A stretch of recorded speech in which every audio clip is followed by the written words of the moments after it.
Mick Jagger, George Costanza, and Satisfaction. When Mick Jagger first sang I Can't Get No Satisfaction. In 1965, we could not have known that he was predicting the future.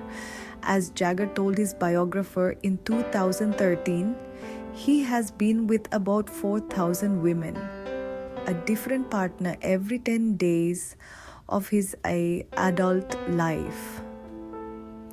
Note that Mick didn't follow up with and at 4,000 I finally found satisfaction. I'm done. Presumably he'll keep going as long as he can. So how many lovers would be enough to get satisfaction? If you've had 4,000, we can safely say that dopamine is steering things in your life, at least when it comes to sex.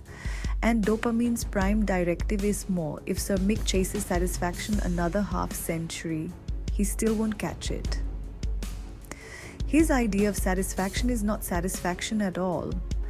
It's pursuit, which is driven by dopamine, the molecule that cultivates perpetual dissatisfaction. After he beds a lover, his immediate goal will be to find another. In this way, Mick isn't alone. He isn't even unusual. Mick Jagger is just a confident version of TV's George Costanza. In nearly every episode of Seinfeld, George fell in love. He went to ridiculous lengths to get a date, and he was capable of almost anything if it might lead to sex. He imagined each new woman as a potential life mate, the perfect female who would go with him into happily ever after. But every Seinfeld fan knows how those stories ended. George would be crazy about the woman up until the moment she returned his affection. When he didn't have to try anymore, all he wanted was out. George Louis Costanza was so addicted to the dopamine thrill of chasing romance that he spent an entire season trying to extract himself from his engagement to the only woman who continued to love him, despite every awful thing he did.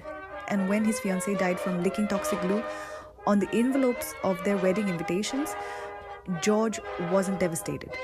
He was relieved, even joyful. He was ecstatic to rejoin the chase.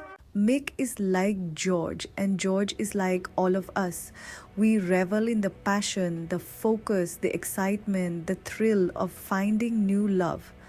The difference is that most of us figure out at some point that dopamine lies to us. Unlike the former latex salesman for Vandelay Industries and the lead singer of the Rolling Stones, we come to understand that the next beautiful woman or a handsome man we see is probably not the key to satisfaction.